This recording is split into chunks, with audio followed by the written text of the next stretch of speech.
details. I have given you the overview. I have given you the structure, purpose, etc. of Yoga Sutras. Now we will look into the first chapter, as we are going to thoroughly or in detail study the Yoga Sutras. So let us see what are all. So we have seen that the first chapter has 51 sutras. So what are the contents therein? So how many units or how many segments we can see the first chapter in? So in the first 4 sutras, so we see the commencement of the Shastra. Shastra is the discipline of knowledge. So the commencement of yoga is mentioned, and then definition of yoga, and then what happens when someone is in the state of yoga, and then what happens in a state which is not yogic. So all that is discussed in the first 4 sutras, and first 4 sutras are very, very significant. The entire yoga philosophy in a way is summarized in the first 4 sutras. It is called as Chatusutri, a set of 4 sutras. Just like Yoga Sutras, in Brahma Sutra or the Vedanta Sutras, the first 4 sutras, they summarize the entire content. If the entire Yoga Sutra, the miniature of all the 195 can be found in the first 4. That's what scholars opine about that. About the Vedanta Sutras, that can be applied to the Yoga Sutras given. So hence the definition of yoga appears here. So outcome of yoga, and then when the mind is not in the state of yoga, what happens? So that is summarized in the first segment. So this signifies the sutras, the span of sutras in which this content is presented.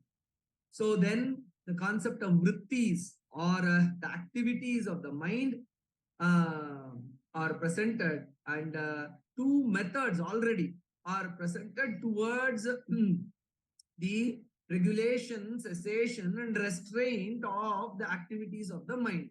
We will see about them in detail. So just listen to them. Nirodha is a cessation, regulation, and also restraint of the activities of the mind. All the meanings equally apply. So in Sutras 4 to 16, this meaning is discussed.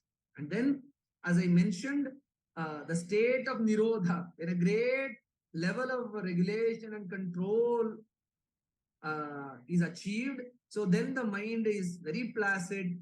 Then the state of Samadhi is experienced.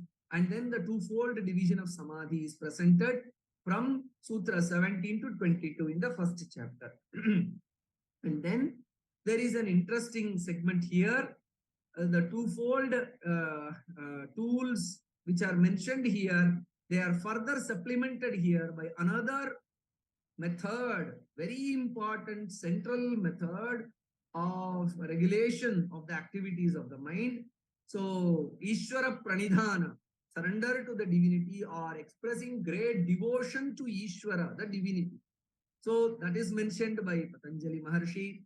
And then of course, the obstacles in the path of yoga is also presented in this segment, and how Ishvara Pranidhana and other tools help in overcoming the obstacles in the path of yoga.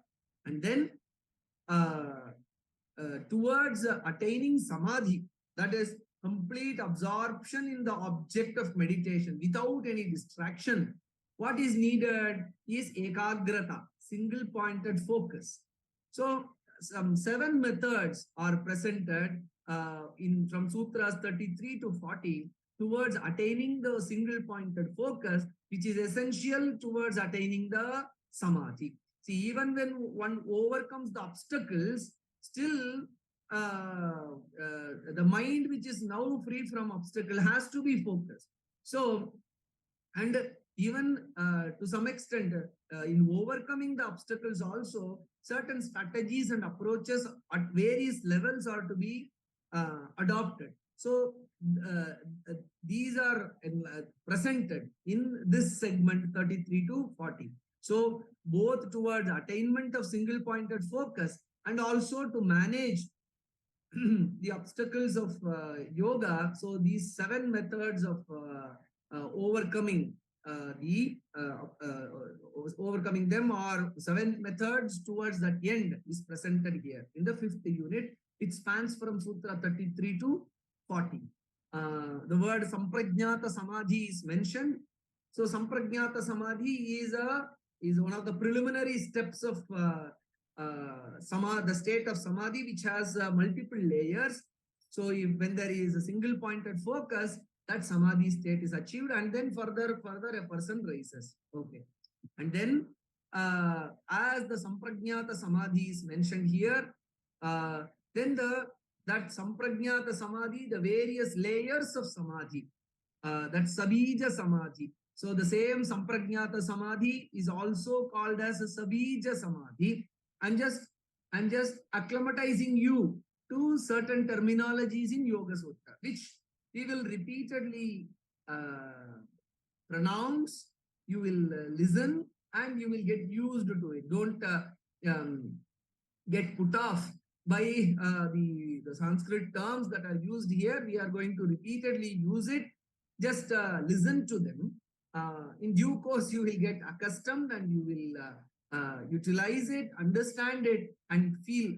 And I didn't give the English translation to them because they have to be they have to be listened to in Sanskrit, so that those concepts can be easily punched or understood.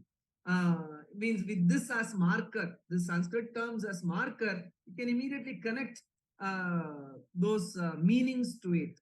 So in that sense, or if we translate it, then that the centrality or the uniqueness or for the memory or remembering purpose, it will not serve. So the uniqueness of these Sanskrit terms will help you remember, oh, what was the concept which was explained based on this term? It's also a psychological approach. So where when we use the Sanskrit term, you think of the meaning, so you get connected to it and you remember it better. So yes, we are playing with the chitta. So hence we are doing all these activities. Okay. So the self-same Samprajñāta Samadhi, or the preliminary state of Samadhi, as the starting phase of Samadhi. So that Samprajñāta Samadhi is also called as a Sabija Samadhi. The why of it, why Samprajñāta, why Sabija, all that will come in due course. So and then so there are various layers of this Sabija Samadhi. Vitarka, Vichara, Ananda, Asmita, Savitarka, Nirvitarka, Nirvichara, all these states of Samadhis are going to come. So these are the very fine states of mind. How from being a distracted entity, this mind which we normally see, how it can turn inwards and then ascend to various dizzying heights of focus and concentration. That's the interesting thing, that it's so interesting, so fascinating, that the Pātañjala Maharshi and people who existed before him had unraveled and documented it and passed it on in this manner. So it is for us to understand it and try to validate it by our own experience, or try to understand or unravel or experience it by our own understanding, which is still being done across various research facilities on yoga, which is already investigating about all these stages. So basically now asana, pranayama, dhyana are the aspects which are mostly evaluated. Now that in due course, certain attempts have been made, and in due course, more attempts will be made to understand these finer states of mind also. So from that point of view, all these studies of higher states of mind are interesting. So that's Sabija Samadhi. So that is discussed in 41 to 46. And then the Nirbija Samadhi, the highest state of mind, so which has only one stage. While the Sabija, the lower level, so it has various stages, which will slowly, step by step, lead us.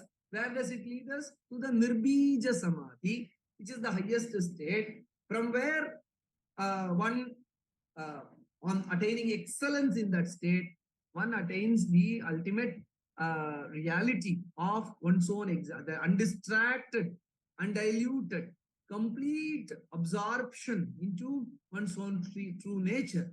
that happens here. So which is detailed in Sutras 47 to 51. So as you can see, predominantly it is about Samadhis. So many sutras are about centered on the Samadhi, and all other practices here also lead to the practice of Samadhi. So hence this pada or this chapter is rightly termed as the Samadhi pada.